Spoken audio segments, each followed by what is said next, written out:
क्रोधरे जर्जरित होई आसिली मु दरबार को देखिली देवकी एवं वसुदेवर विवाह कार्य संपन्न होइछि।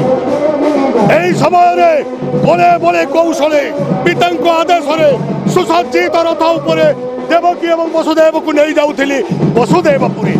ए समय हेला दैवबाणी रे रे कंस जाकु तो पाट पालिंकी बसाई नहीं जाऊछु वसुदेवपुरे तारी गर्भर अष्टम संतान हेब तोर मृत्युर कारण। दैवबाणी शुणी मने जागिला आशंका।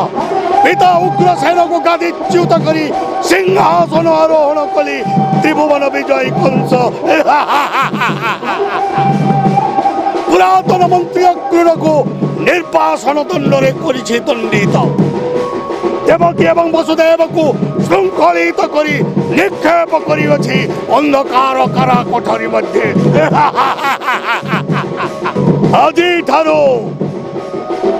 ठारो राजा मुए मथुरा राज्य रे আজি ठारो मो इंगिते चलिबो ए राज्य। सुर नर यक्ष रक्ष गंधर्व किन्नर আজি ठारो समस्ते मोरी परायत्तरे।